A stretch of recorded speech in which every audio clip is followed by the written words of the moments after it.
Bienvenidos, aquí nos encontramos en Canal 10 en las entrevistas del tiempo, entrevistas de Canal 10, intentando llevarles a todos ustedes pues la información y conocer un poco más de cerca a los diferentes invitados que visitan este plató semanalmente para hablarnos pues de las diferentes áreas que puedan tocar, porque aquí lo mismo en esta mesa se puede sentar pues un médico, alguien especialista en ciencia, un político, alguien del mundo de la cultura.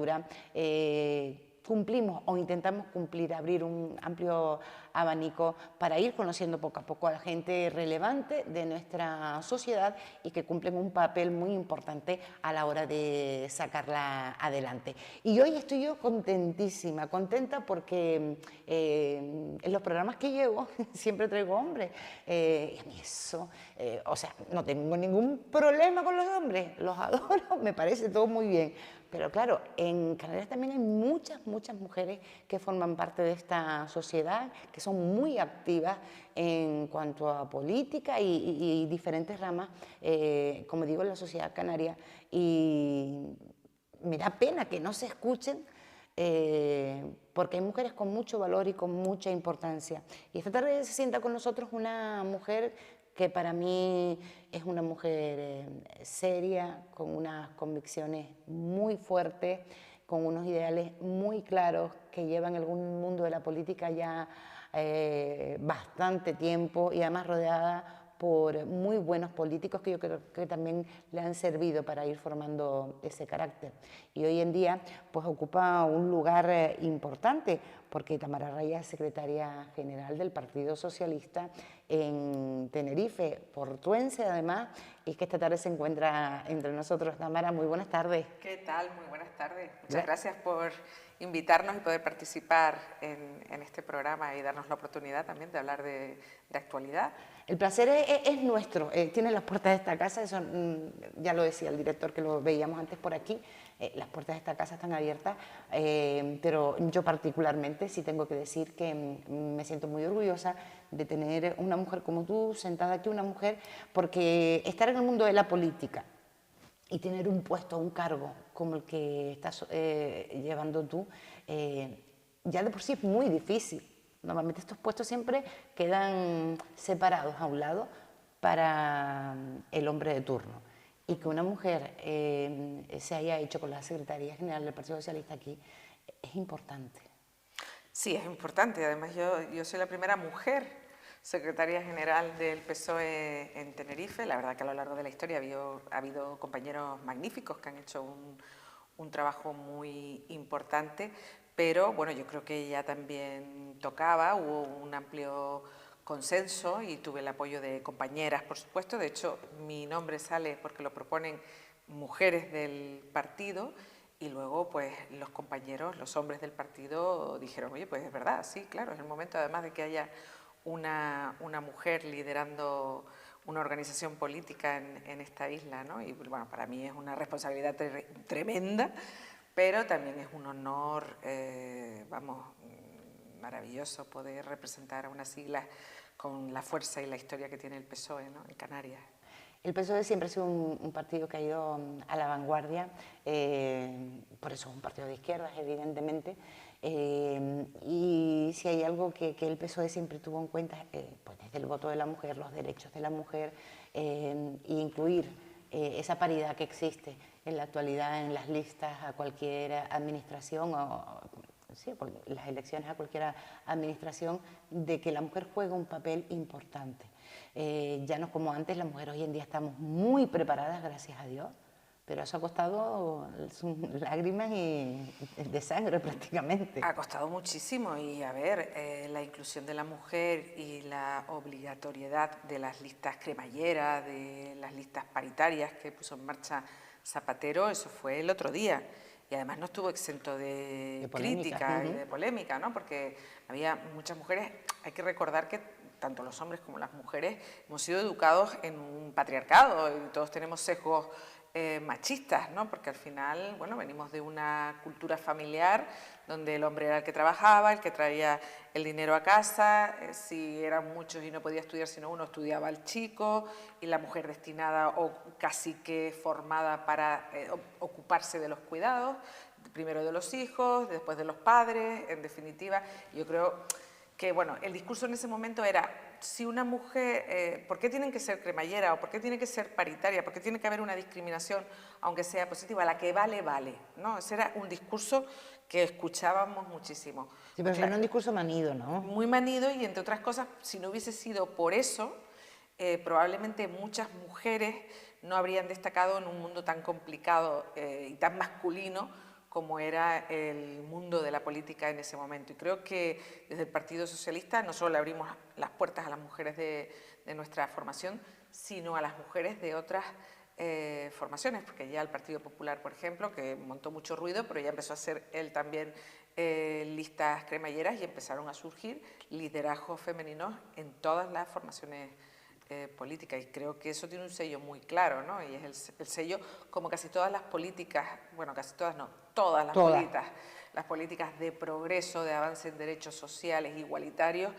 sin duda llevan el sello del Partido Socialista, y ahora es un momento bastante preocupante porque, bueno, vemos ahí, hoy mismo en el Parlamento de Canarias se llevamos nosotros una iniciativa que tiene que ver con la mujer, la niña y la ciencia.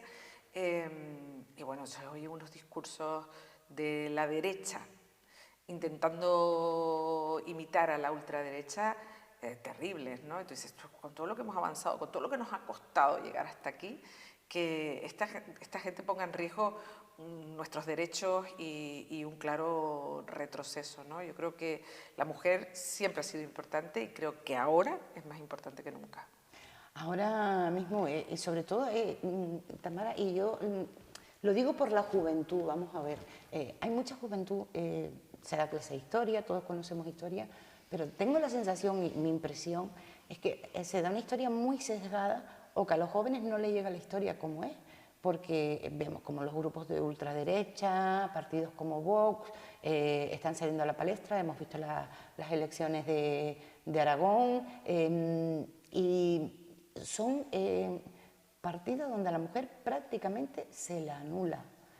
Muchos jóvenes quizás no tienen la información necesaria, es la sensación que a mí me da, o no leen lo suficiente o no se les explica lo suficiente, y creo que eso es responsabilidad de todos, de lo que se ha tenido que pasar en este país después de 40 años de dictadura, y lo que se ha tenido que pasar en este país para que una mujer pudiese ir al médico y que le dieran una pastilla anticonceptiva sin el permiso de su marido, o abrir una cuenta en el banco con su nombre, no con su marido, y que su marido fuera el que tuviese que firmar.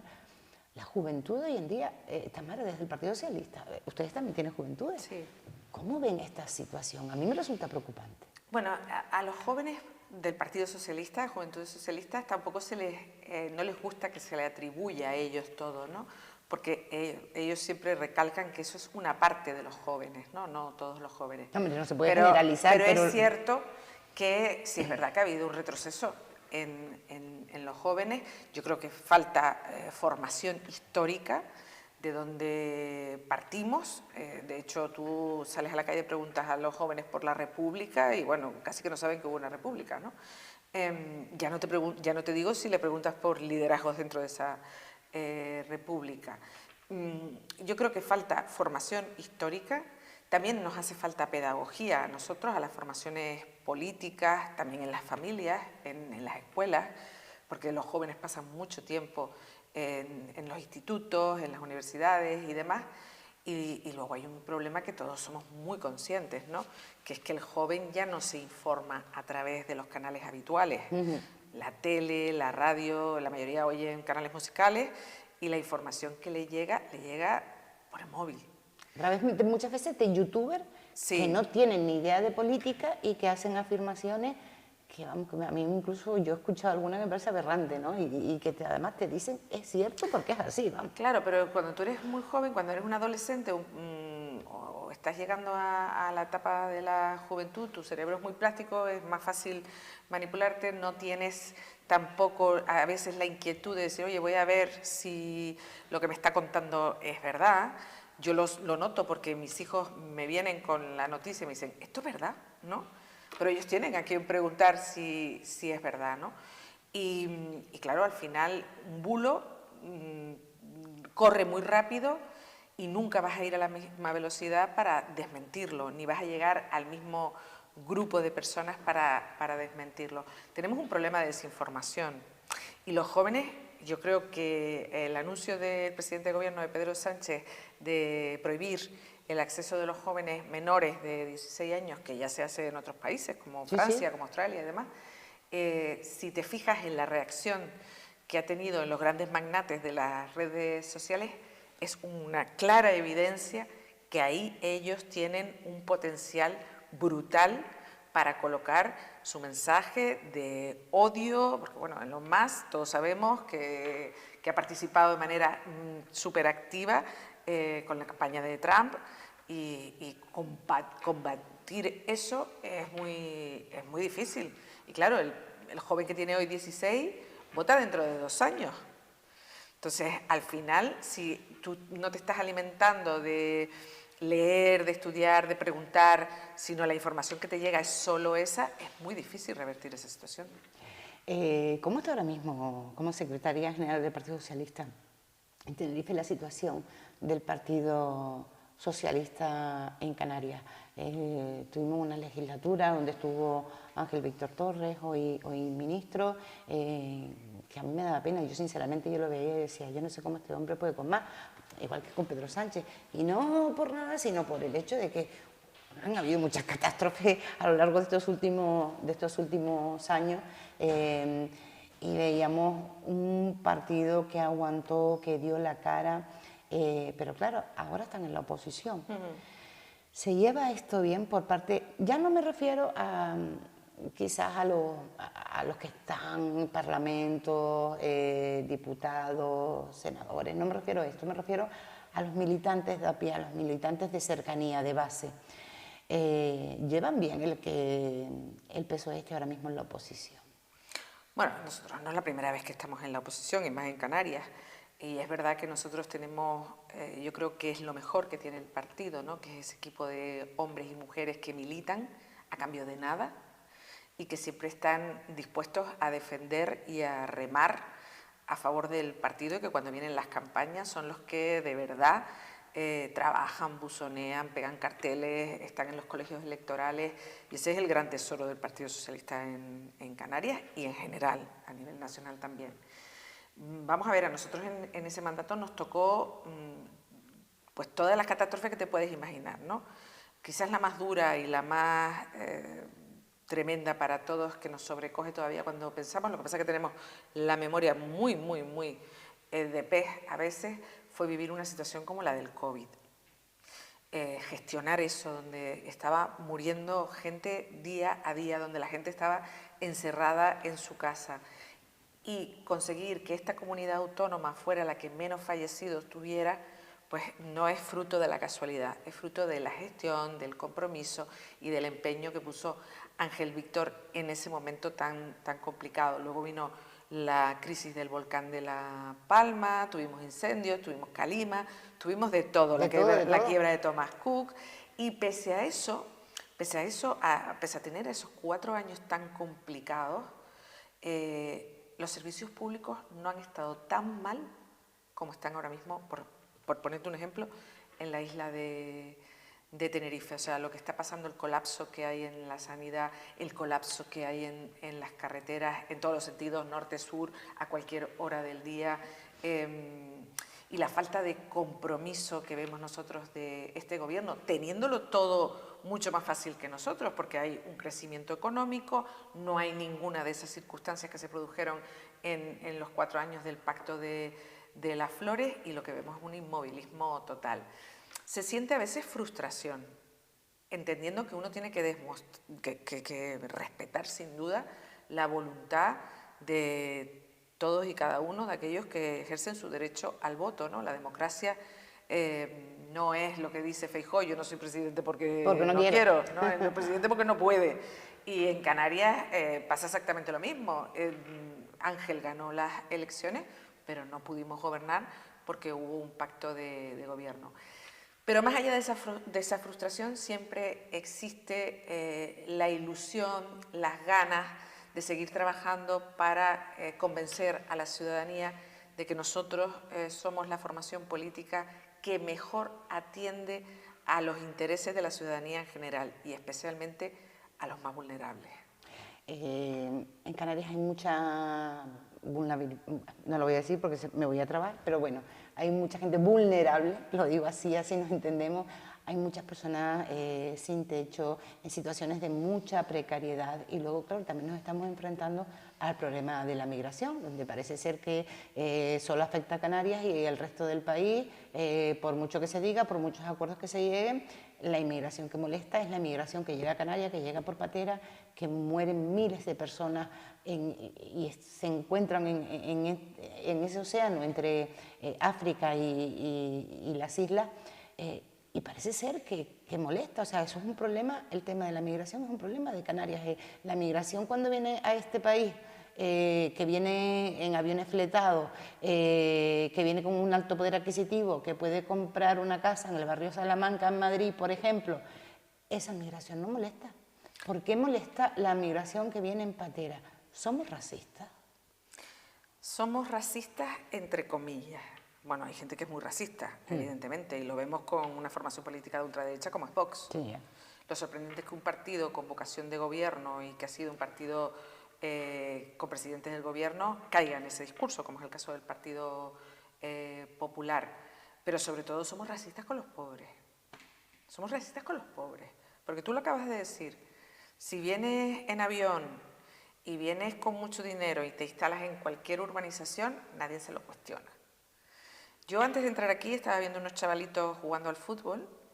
Sí, se alojan aquí en el seminario, que sabes que está pues, prácticamente vacío, no hay vocaciones, y hay muchos jóvenes que han llegado en patera y el seminario diocesano pues les sirve como alojamiento durante un tiempo, claro. Pero claro, los estaba viendo jugar al fútbol, ¿no? Y digo, ¿qué diferencia hay de verlos jugar a ellos al fútbol? Que entre ver a chicos que la única diferencia sería que su color de piel es blanca y no nos plantearíamos absolutamente nada. Incluso pensaba, hay una residencia de mayores aquí al lado, digo, bueno, la gente mayor que sale a pasear, le gustará ver el griterío y las risas de chicos jóvenes que no están haciendo absolutamente nada malo, solo jugando al fútbol.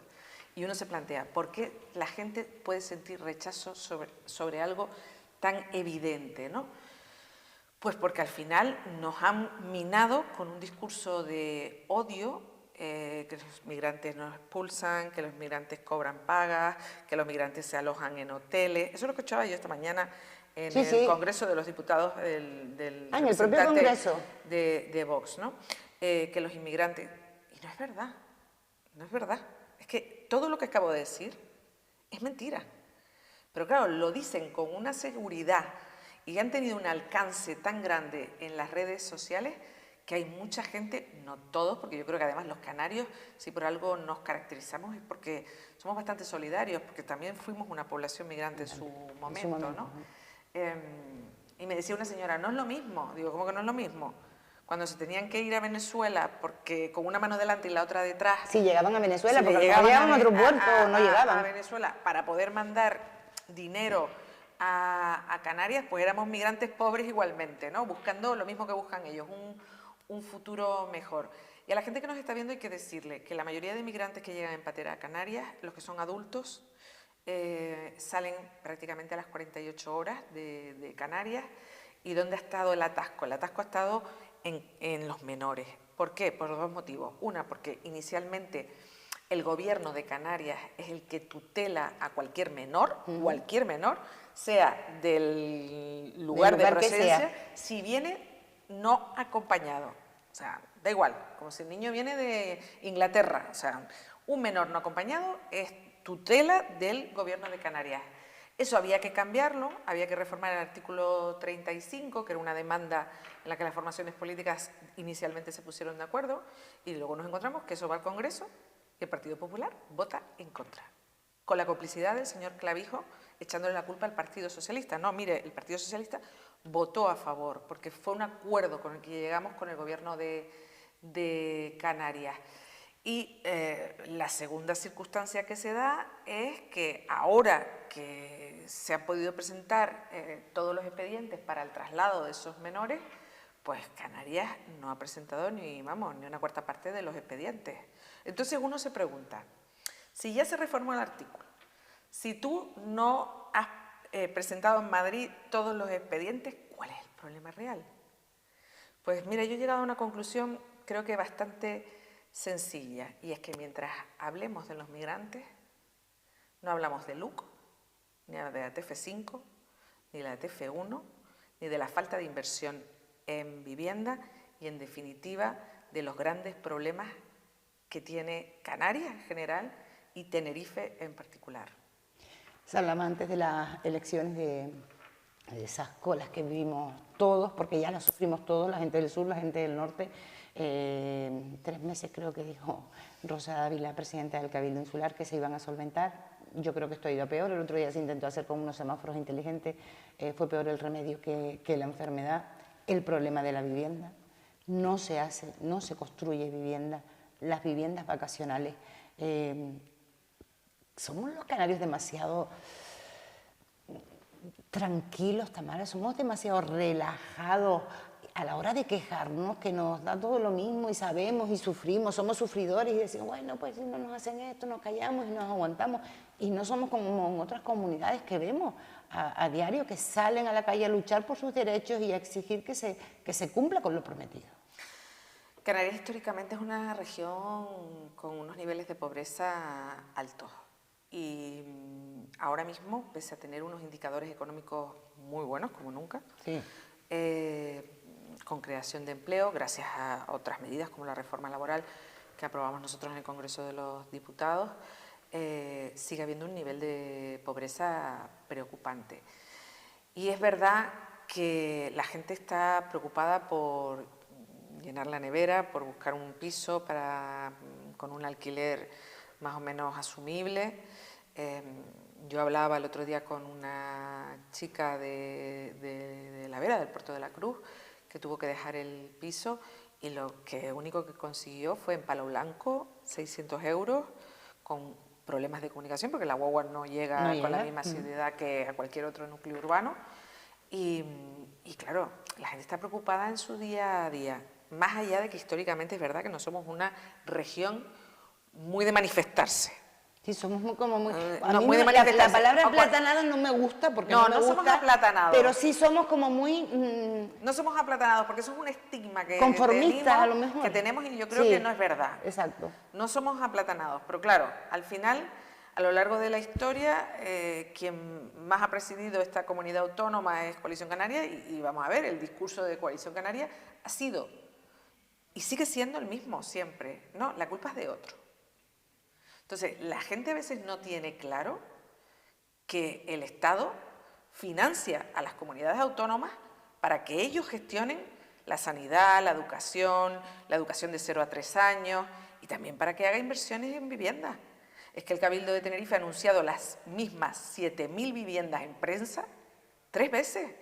Son un gobierno de publicidad y propaganda, y bueno, a la vista está, porque en los presupuestos tanto del Cabildo como del Gobierno de Canarias, la partida de publicidad y propaganda es la que más crece con diferencia. Y mientras estamos hablando de lo que nos gustaría que hicieran otros, cuando la obligación la tenemos nosotros, la gente no sabe muy bien a quién tiene que pedirle o exigirle que se cumplan determinadas cosas, ¿no? Y bueno, yo creo que, insisto, ¿no? Creo que también pasa por eso, y pasa porque nos tenemos que preocupar más, o la gente está más preocupada por comer que por reivindicar. Es una pena, pero también es una realidad, evidentemente, la nevera llena, y cuando estamos en casa o tenemos niños, Pues es lógico que la primera preocupación sea esa, pero claro, es que una cosa conlleva la otra, porque tú no puedes llenar la nevera si te están subiendo el alquiler constantemente, o estás pagando un alquiler a lo mejor de hace años, de 400, 500 euros, ahora llegan los 5 años, hay que cambiar y te dicen si quieres seguir viviendo aquí, el alquiler va a ser 700 euros. No todas las familias, la mayoría de las familias no pueden permitirse eso. Pero mira, tanto que le exigen al Estado, el Estado saca una ley que permite topar los Sí. precios. Si tú declaras zona tensionada. ¿Por qué no se declara? Pues esa pregunta nos hacemos nosotros también. ¿Por qué no se declaran zonas tensionadas? ¿A qué intereses atiende que no se declaren zonas tensionadas? Porque en Canarias ya te digo yo que hay zonas tensionadas en todos lados, pero especialmente en aquellos sitios en los que tienen demanda de trabajadores. Yo estuve hace poco en una reunión en el sur de la isla con empresarios y ellos nos pedían que se hicieran viviendas asequibles, porque al final ellos tienen un problema, no consiguen trabajadores. Claro. ¿Por qué no consiguen trabajadores? Pues porque primero, si quieres un trabajador del norte, no va a ir al sur, y no porque la distancia sea súper extraordinaria, sino porque se va a levantar todos los días a las 4 de la mañana para llegar al sur a las 7. Entonces, oye, con unos salarios que tenemos los segundos salarios más bajos del país, por nuestra dependencia del sector turístico. Entonces tú dices, no me compensa. En lo que me gasto en gasolina, tengo que comer, ida y vuelta. Pérdida de tiempo de estar con la familia, falta de descanso, no me compensa. Y luego los que trabajan, los que estarían dispuestos a desplazarse y alquilar algo, no van porque los alquileres son absolutamente prohibitivos. Entonces ya no es solo un problema para el ciudadano de a pie que no consigue una vivienda porque el precio es disparatado, que ese es el principal problema, es que empieza a ser un problema hasta para el tejido empresarial y productivo de la isla, porque no encuentra trabajadores, por ese problema también. O sea, que es un problema de la vivienda que nos está afectando a toda la sociedad y que alguien tiene que tomar cartas en el asunto. Para eso están las administraciones públicas, para eso son elegidos nuestros políticos y para eso están, para solventar. Y si no, pues carretera y manta. A mí me molesta muchísimo porque tú estás en un puesto de trabajo y esto siempre lo digo yo. Y oye, yo estoy en una empresa privada y si yo no hago bien mi trabajo o cometo un fallo, a mí me dicen, oiga, usted no cumplió con su trabajo, usted se pone en la puerta de la calle, con sus derechos, con sus papeles, con todo lo que quiera, pero no trabaja más aquí. La gente te puede poner en la calle pero con veo su la voto. Exacto. Con su voto te puede poner en la Pero calle. se valen de eso, Damares. A veces llegan a la política y cuando llegan como que hacen caso omiso, se olvidan. Bueno, yo te voy a decir una Habrá cosa. de todo. La política tiene una dificultad, ¿no? Porque seguramente mucha gente cuando nos oiga va a decir, ¿y ustedes qué hicieron? ¿No? Que es la eterna pregunta. Pero eso siempre pasa. Bueno, del pasado no podemos estar viviendo eternamente, pero yo sí quiero reivindicar que Ángel Víctor fue el que puso en marcha un plan de vivienda público para Canarias y que han tenido la oportunidad de darle continuidad y dotarlo de dinero y empezar a construir. Y lo cierto es que a día de hoy no se ha entregado ninguna llave. Lo mismo el Cabildo de Tenerife. Y todo esto estoy diciéndolo que lo hicimos pese a que tuvimos 2 años colapsados por el COVID. Pedro Martín, siendo presidente del Cabildo, también impulsó políticas de vivienda. Incluso uno de los grandes problemas que tiene la política es los trámites, la burocracia, lo que se tarda en hacer un proyecto, en licitarlo, en sacarlo a concurso, en dar la licencia. La verdad que es muy engorroso. Y una de las propuestas que teníamos nosotros era, bueno, pues crear una agencia desde el Cabildo que ayudara a los ayuntamientos a facilitar estos trámites. Bueno, pues tampoco les ha gustado la idea y algunas cosas de las que impulsamos pues se quedaron ahí porque 4 años con 2 de COVID es muy poco tiempo para sacar adelante todo eso que tú te has propuesto. Lo mismo pasa con los proyectos de carreteras, en el convenio de carretera, la obra de la TF5 iba desde el tercer carril, iba desde la Orotava hasta la Laguna y ahora lo han dejado en 3 kilómetros, desde Guamasa hasta la Laguna, que no lo vamos a ver hasta dentro de, bueno, moverán algo antes de las elecciones, ¿no? Pero al final yo reconozco que en política no es tan rápido poder llevar a cabo planes, se necesita tiempo para terminar de desarrollarlos porque los trámites son lentos, pero a veces es que lo que falta es voluntad política en muchos asuntos y el de carreteras, por ejemplo, es es uno de ellos, y el de Sanidad es otro, porque en el Hospital del Sur,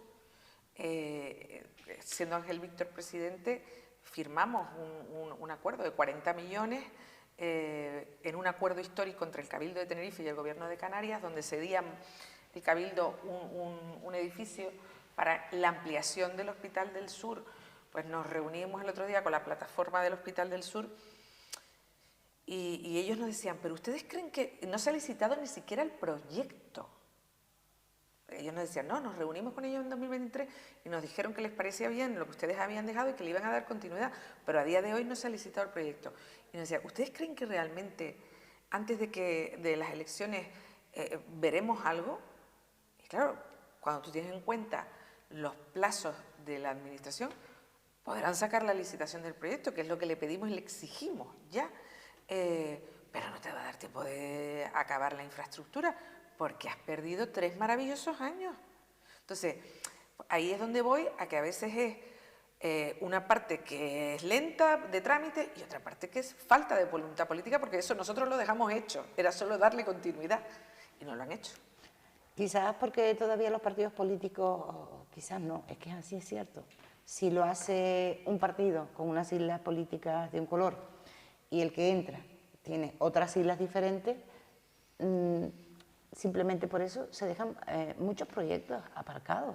Y eso lo hemos visto a lo largo de la historia. Porque como no vino el proyecto, pues el tuyo no me interesa. Y ni siquiera se molesta, que es lo que más molesta al ciudadano, ¿no? Y más nos fastidia, porque el ciudadano es el que pone al político ahí. No se molesta ni siquiera en mirar el proyecto, en buscar y ver la forma de cómo se puede sacar adelante un proyecto hecho que ya es costoso de por sí y que si ya lo tienes hecho, pues es mucho más fácil sacarlo adelante, ¿no? Sí, pero vamos, eso tiene mucho que ver también con la mediocridad a veces también que hay en política, ¿eh? Porque cuando el proyecto está muy avanzado y tienes que ir a inaugurar, bien que te agencias tú el resultado, ¿no? Porque yo recuerdo a Rosa Dávila salir hablando de la revolución verde, que había comprado 250 guaguas y demás, y las guaguas las compramos nosotros. Bienvenidas las guaguas, que son necesarias y hacen falta, ¿no? O de otros proyectos en los que va y se hace la foto y son proyectos que ha impulsado. La piscina, por ejemplo, el complejo insular de deportes que está en el puerto de la Cruz lo impulsó Pedro Martín y no lo inauguró Pedro Martín. No pasa nada. ¿Es bueno para la ciudadanía? Sí, es bueno para la ciudadanía. ¿La ampliación del Hospital del Sur es malo para la ciudadanía? ¿Le va a quitar a ellos votos? No. O sea, pero claro, cuando tú empiezas a pensar en un interés partidista en lugar de lo que realmente le interesa al ciudadano, caes en una mediocridad que a veces es castigada por la ciudadanía y a veces no, pero que ese tipo de perfiles yo creo que ya no tienen cabida en política, porque lo que estamos pasando en general es muy grave. Canarias ha crecido mucho en cuanto a población y las infraestructuras se han quedado pequeñas, hay que tener una visión, una planificación. Y claro, cuando yo oigo al Gobierno de Canarias pedirle al Gobierno de España la Carta de los Reyes Magos, aunque sepa que son medidas buenas, claro que son buenas, pero son asumibles, ¿no? Y ha dejado de ejecutar 2.800 millones, es que yo lo que digo es, mire señor, gástese usted sus recursos y cuando usted ejecute el dinero que tiene, que es dinero de todos y de todas, empiece a pedir para ampliar proyectos, pero pedir, cuando realmente eres incapaz de ejecutar y de gestionar, es que al final es bastante frustrante para los que lo sabemos y frustrante para el conjunto de la ciudadanía que no ve cómo esa lluvia de millones que ellos anuncian y demás se materializa en su día a día. O sea, Sanidad no puede tener tiene el presupuesto más alto de la historia. ¿Y por qué está funcionando tan mal? Entonces, claro, si tienes el presupuesto más alto de la historia y se quejan los profesionales sanitarios, se quejan los usuarios, y te estamos diciendo que puedes aliviar algunos centros hospitalarios ampliando el del sur, mejorando el hospital del norte para aliviar un poco lo de Lux, porque lo de Lux no tiene nombre, o sea, es una cosa que ya la gente tiene hasta cierto reparo en ir, porque sabes que vas a pasar 30 horas allí esperando, con suerte, Tirado en un pasillo en urgencia. Y empiezas a dudar de si la atención va a ser o no va a ser la adecuada. Y rompo una lanza en favor de los profesionales de la medicina y los sanitarios en general, enfermeros y demás, porque no dan para más. O sea, es que están a tope. Por eso ha habido una huida masiva de médicos que no quieren trabajar, por ejemplo, en urgencias del LUC, porque al final ellos tampoco tienen calidad de vida, no se les reconoce su trabajo, ¿no? Entonces, claro, cuando uno ve que empiezan, no, porque Sánchez no gestiona la sanidad la gestionan ustedes. Se tiende a confundir. Claro, porque aprovechan que la gente no sabe quién tiene la competencia. La competencia en sanidad la tienen las comunidades autónomas. Efectivamente, igual que en educación. Exacto, el dinero lo manda el Estado y luego son las comunidades autónomas las que gestionan, bien o mal, ese dinero. Que aquí en Canarias ha sido un fracaso. Es un fracaso evidente porque lo vemos en el día a día. Hablábamos de esas urgencias de 30 horas tirado en un pasillo, en urgencias, porque no hay habitaciones, porque no hay camas disponibles, porque ha habido momentos donde no ha habido ni almohadas ni ha habido mantas para los usuarios del hospital. Es que son muchas cosas. Entonces, ahí es donde nos planteamos las cosas. Si ese dinero se envía por parte del gobierno central, ¿por qué aquí no se está gestionando bien? ¿Por qué aquí no llega? Y luego cuando son las feas te dicen, no entiendo cómo pueden hacer política de esto. Digo, no sé, vamos a ver. Aquí es que hay gente que no sabe a lo que ha venido. Es que la política es eso. Claro. O sea, si no visibilizamos el problema, ¿cómo le van a poner solución? Aunque sea por vergüenza, ¿cómo le van a poner solución? O sea, es que yo le tuve que decir a la consejera de Sanidad, que me consta que luego fue a visitar el UC, porque ella hablaba del UC como que estaba fantástico. Yo había estado hacía unos días y vi lo que vi. Y claro, lo que a la vista está, no hace falta espejuelo, como decía mi abuela. Se ve. Entonces, ¿cómo me puedes hablar de que una situación está bien cuando lo que yo vi era absolutamente indigno para el paciente, para esa gente que estaba en los pasillos? Y hay algunos que están en los pasillos, pero hay otros que están esperando en las ambulancias, ¿eh? Sí, yo es que lo viví de cerca, de estar, no sé si fueron 7 horas en la ambulancia, por un familiar, un percance, un familiar que lo trasladó la ambulancia hasta el hospital y la ambulancia no se podía ir porque no habían camas y la persona que iba en esa ambulancia tuvo que estar en la camilla de esa ambulancia 7, 8 horas fue en urgencia y los de la ambulancia no se podían ir porque no tenían camilla que meter nuevamente en la ambulancia para seguir trabajando. O sea que de eso doy fe yo porque lo viví muy, muy de cerca. Pero bueno, el tiempo se nos ha acabado porque llevamos hablando un largo rato, pero sí me gustaría emplazar nuevamente a Tamara Raya para seguir hablando de Canarias, de la situación que estamos viviendo, de cómo, porque aquí se trata de aportar desde los diferentes perfiles, en este caso Tamara Raya como secretaria del Partido Socialista, pues queremos saber cuál es su punto de vista, cómo enfoca ella los problemas, cuáles podrían ser las posibles soluciones, porque eso es lo que demanda el ciudadano de a pie que tiene muchísimas necesidades y que simplemente pide a los políticos que son servidores públicos, que no se olviden, que tienen fecha de caducidad, que hay algunos que tampoco se quieren ir, que actúen y que solventen los problemas de esta sociedad. Tamara, de verdad ha sido un verdadero placer tenerte aquí esta tarde. Igualmente. Hemos aprendido un montón de cosas que muchas veces las vemos en las noticias, las vemos muy rápido, pero cuando son explicadas y con tranquilidad las entendemos mucho mejor. Gracias, Tamara. Gracias a ti. Un Gracias. placer. Venga, nosotros nos vemos la próxima semana con más información, con más entrevistas. Y si quieren aprender y quieren conocer un poquito más de cerca cómo funciona nuestra sociedad, pues se quedan con nosotros en Tiempo de Entrevistas en Canal 10 Televisión. Un saludo.